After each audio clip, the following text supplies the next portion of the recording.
عزت اللہ دیتا ہے وَتُعِزُّ مَن تَشَاءُ وَتُذِلُّ مَن تَشَاءُ، اور جب رب کسی کو رسوا کرنا چاہے، میرے نبی پاک فرماتے ہیں پھر کوئی دنیا کی طاقت اسے عزت دے سکتی، پھر دوبارہ وہ اپنی عزت پہ بحال ہو سکتا، اور جسے اللہ عزت دے اسے کوئی رسوا بھی نہیں کر سکتا، اسے کوئی گرا سکتا بھی۔ مدعی لاکھ برا کیا چاہے کیا ہوتا ہے، وہی ہوتا ہے جو منظور خدا ہوتا ہے۔ بھائی عیب جوئی نہ کرے، عیب جوئی نہ کرے، جاسوسی نہ کرے، خبردار کسی کی ٹو میں نہ پڑے، پتہ نہیں رب کریم کو کیا منظور ہے۔ اگر اللہ نے کسی کا پردہ رکھا ہے تو اس کی پردہ داری کریں، اس کی پردہ داری تعویل کریں، باتوں تعویل کریں، اس کہیں میری آنکھ کی غلطی ہو سکتی ہے، اور اگر کچھ کرنا بھی ہے تو سمجھانے کی تدبیر کریں۔ اور بزرگ فرماتے ہیں کچھ نہیں ہو سکتا تو اس کی ہدایت کے لیے دعا کریں، اللہ کی بارگاہ میں اس کی ہدایت کے لیے دعا کریں، اس کی ہدایت کے لیے رب کریم کی بارگاہ دعا کریں۔ حضرت عمر فاروق رضی اللہ عنہ مدینے کی گلی میں گھوم رہے تھے، ایک گھر سے گانے باجے کی آواز آنے لگی۔ حضرت عمر بڑے جلالی تھے، گناہ دیکھ کے بڑا جلال کرتے، ذرا گردن جھکائی، آپ نے نظر پڑی دروازے کی اوٹ سے، دیکھا کہ اندر تو شراب بھی پڑی ہوئی ہے۔ حضرت فاروق اعظم رضی اللہ تعالیٰ عنہ چھلانگ لگائی اور گھر کے اندر چلے گئے۔ آپ نے دیکھا شراب کا مٹکا پڑا ہے، وہ شخص ہے۔ آپ کہنے لگے دو گناہ کر رہے ہو، گانا باجا بھی اور شراب بھی۔ اور شخص کہنے لگا حضور میں نے 2 گناہ کیے ہیں، اور اگر آپ محسوس نہ کریں تو آپ سے 3 ہو گئے۔ میں کون سے؟ تو میں پہلی بات تو یہ کہ آپ نے جاسوسی کی، قرآن کہتا نہیں کرنی چاہیے۔ دوسری بات یہ کہ آپ چھلانگ لگا کے آئے، قرآن کہتا ہے وَأْتُوا الْبُيُوتَ مِنْ أَبْوَابِهَا، گھروں میں دروازوں سے آیا کریں۔ اور تیسری بات یہ کہ آپ نے اجازت نہیں دی۔ اور اگلی بات یہ کہ آپ نے یہ کنفرم ہی نہیں کیا کہ میں شرابی ہوں کہ نہیں، آپ نے ایسے ہی کہہ دیا ہے، پتہ نہیں میں منع کرنے آیا ہوں، پتہ نہیں میں کس ارادے سے آیا۔ وہ شخص کہتا ہے حضرت عمر کو یہ بات کہی تو میں نے اس پہاڑ کو کانپتے ہوئے دیکھا۔ حضرت عمر فاروق سجدے میں گر کے رونے لگے، کہنے لگے اللہ مجھ سے غلطی ہو گئی ہے، مجھے معاف کر دے۔ کہتے عمر کو روتا دیکھا تو وہ عورت جو گانا گا رہی تھی وہ بھی رونے لگی، چیخنے لگی، کہنے لگی عمر دنیا میں مجھے کوئی باز نہیں کر سکا، پر تیرے آنسوؤں نے مجھے باز کر دیا، آج کے بعد یہ کام نہیں کروں گا۔ مٹکے توڑ دیے گئے، پورے خاندان نے توبہ کر دی۔ اور میرے بھائی ہمارے بزرگ ذرا سی بات کو یہ احساس دلاتا تھا تو مان جاتا۔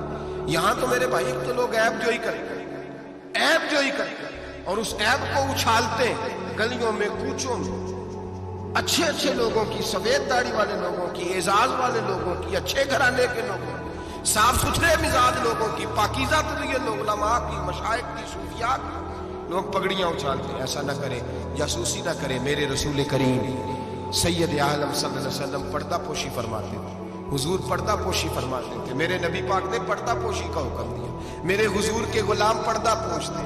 نبی پاک کے ماننے والے بول کے بتائیے، حضور کے ماننے والے، میرے محبوب کا کلمہ پڑھنے والے پردہ پوش۔ امام حسن کا اپنی بیوی سے اختلاف ہو گیا، طلاق دینے کا ارادہ کیا۔ امام حسین کہنے لگے کہ بھائی جان کیا مسئلہ، کیوں طلاق دینے لگے ہو؟ فرمایا میری بیوی ہے، میں اپنی بیوی کی بات تیرے ساتھ کیوں کروں؟ ہن لباس لکم وانتم لباس لہن، میں اس کا لباس ہوں، میرا لباس، تیرے ساتھ کیوں بات کروں؟ کچھ دن گزرے تو امام حسن نے طلاق دے دی۔ امام حسین کہنے لگے اب تو بتا دیں کیا مسئلہ تھا؟ فرمانے لگے وہ غیر محرم ہو گئی ہے، میں کسی غیر محرم کی بات تیرے ساتھ کیوں کروں؟ وہ غیر محرم ہو گئی، غیر محرم کی ڈسکس کروں تیرے ساتھ؟ میں نہیں کرتا۔ میرے بھائی بات کو سمجھے، حضرت امام میں اور کتنی پردہ پوشی، اللہ اکبر، کتنی پردہ پوشی۔ تیری نسل پاک میں ہے بچہ بچہ نور کا، تو ہے نے نور تیرا سب کا رنگ۔ کتنی پردہ پوشی۔ امام حسن کو زہر دے دیا گیا، اور امام حسن کو پتا تھا کس نے دیا ہے۔ امام حسین سرانے بیٹھے، بھائی بھائیاں دے ویری ہوندے تے بھائی بھائیاں دیاں باواں۔ حضرت امام حسن انتقال ہو رہا ہے، آخری وقت امام حسین رو رہے ہیں، میرا بھائی جا رہا ہے، میرا بھائی جا رہا ہے۔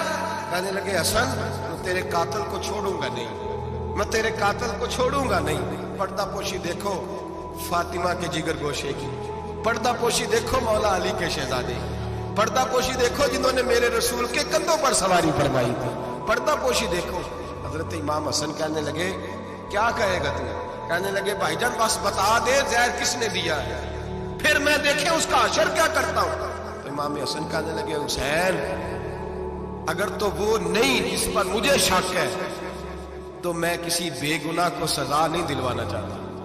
अगर वो नहीं जिस पर मुझे शक है तो मैं किसी बेगुनाह को सजा नहीं दिलवाना चाहता, और अगर वही है जिस पर मुझे शक है तो फिर मेरा रब तुझसे बेहतर इंतकाम लेने वाला है, फिर मेरा मालिक तुझसे, फिर मैं तुझे नाम नहीं बताऊंगा, फिर मेरा मालिक जाने और मेरा कातिल जाने, अल्लाह बेहतर बेहतर इंतकाम लेने वाला है। फिर भी मैं तुझे खबर मेरे भाई ये पर्दा पोशी, ये पर्दा पोशी। हमारे तो जमाने के अंदर खूबियां छुप गई हैं, छुप गई हैं, खूबियां छुप गई हैं यकीन करें, और खामियां हर घर की, हर खानदान की, हर बरादरी की, हर इलाके की, हर जमात की खामियां सरेआम है। और हमारे टीवी पे जो रोज टॉक शो होते हैं वो खामियां ही तो बयान करने के लिए होते हैं। हमारी अखबारों में जो रोज खबरें छपती हैं वो खैर की तो नहीं छपती, वो रोज ऐप बयान करने की तो, और कई हफ्तों के बाद कहा जाता है, कई हफ्तों के बाद कहा जाता है कि ओहो गलती ला गई थी, असल वाकया तो और था, तूने तहकीक ही नहीं की, इतना जुल्म कर दिया। 6-6 साल 10-10 साल एक आदमी की पगड़ी उछलती रही, रुसवा होता रहा, और फिर 10 साल के बाद का बाइज्जत बरी करते। पहले तहकीक तो कर लेते, इज्जत तो उछल गई, तमाशा तो लग गया, हर चौक चौराहे में बात तो हो गई, और अब बाइज्जत का लफ्ज का क्या मतलब? ओ भाई लोग ऐप जो ही करते हैं, ऐप को ही करते हैं, बड़े बड़े लोग, बड़े बड़े पारसा लोग शिकार हो जाते हैं, और बाद में लोग कहते हैं ओहो मैं तो भूल गया था, असल बात तो और थी। पहले सोच कर कह, पहले समझ कर बात कर, पहले एहतियात कर, जिंदगी में किसी का ऐप बयान न करें। और जब आप किसी का ऐप बयान कर रहे होते हैं उसका मतलब ये है कि आपकी सोच किस तरह की काम करती है, आपका अमल किस तरफ जा रहा है, आपका तर्ज हयात किस सिमत घूम रहा है। अपने अफकार को खूबसूरत बनाए। मुसलमान खूबसूरत होता है, खूबसूरती की बात करता है। आप यकीन करें एक सहाबी की हदीसें, फजीलत की हदीसें दूसरे सहाबी ने रवायत की। एक हदीस सुना के बात खत्म करता हूँ। किसी ने पूछा हजरत फातिमा ज़हरा से रदी अल्लाह ताला का, बीबी जी बताइए नबी पाक को सबसे प्यारा कौन था? तो हजरत फातिमा कहने लगी सैयदा आयशा। का मर्दों में? फरमाने लगे जनाब आयशा के वालिद अबू बकर सिद्दीक। तो किसी ने पूछा हजरत आयशा सिद्दीका से वही सवाल, कामा जी नबी पाक को प्यारा कौन था? फरमाने लगी सैयदा फातिमा। तो का मर्दों में से? जनाब आयशा कहने लगी फातिमा के शौहर अली शेर खुदा। एक दूसरे की फजीलत आप सारी, मैं हैरान होता हूँ जब हदीस पढ़ता हूँ कि स्याफा किसी स्याफी ने अपनी फजीलत की हदीसें रवायत नहीं की, अपनी फजीलत की, जिसने भी रवायत की दूसरी की फजीलत की हदीस रवायत की, दूसरे की अजमत की हदीस रवायत की। उन्होंने सारी जिंदगी की खूबियां देखी। मौला कायनात मस्जिद कूफा के मिंबर पे बैठे थे, लोगों से पूछ रहे थे बताओ बहादुर कौन है? लोग कहने लगे आप। फरमाने लगे नहीं, बहादुर तो वो थे जो नबी पाक के साथ अकेले लड़ा करते थे काफिरों के साथ। बहादुर तो अबू बकर सिद्दीक थे जो नबी पाक के बदर के दिन हुजूर के छप्पर अरीश का पहरा दे रहे। बहादुर तो वो थे जो उहद के दिन नबी पाक के सामने सीना ताने खड़े थे। बहादुर तो वो थे जो गारे सौद में शाम का डंक खा रहे थे। बहादुर तो वो थे जो आज भी रसूलुल्लाह के साथ मजार में लेटे हुए हैं। मैं वो बात सहाबा एक दूसरे की फजीलत बयान करते, एक दूसरे की अजमत बयान करते, एक दूसरे की शान और अजमतों का तज़किरा करते। हजरत सैयदना अबू बकर सिद्दीक, हजरत अली की शान बयान करते, मौला अली सैयदना अबू बकर की, उस्मान गनी हजरत सैयदना उमर की शान बयान करते, जनाब उमर उस्मान गनी की अजमत बयान करते। वो तो खूबियां बयान करते थे, उनके मुंह को तो शहद लगा हुआ है, वो तो एक दूसरे के बारे में मीठी बोली बोलते। हम सिर्फ अपनी बात, मैं अच्छा बाकी गलत, मैं अच्छा, खुदा मुझे ऐसी खुदाई न दे कि अपने सिवा कुछ दिखाई न दे, खुदा मुझे ऐसी खुदाई न दे कि अपने सिवा कुछ दिखाई न दे। आंखें खोल के देखा करें। मेरे हज़रत साहब फरमाते हैं लोग छत पे चढ़ के देखते हैं इसलिए दुनिया छोटी छोटी नजर आती है। अल्लाह करे जमीन पे बैठ के ऊपर देखे लोग बड़े बड़े नजर आए, बड़े बड़े नजर आए। मिठास पैदा कर, खूबसूरती पैदा कर, तवानाई पैदा कर, सोच को सेहतमंद कर, जहन को बीमार न कर।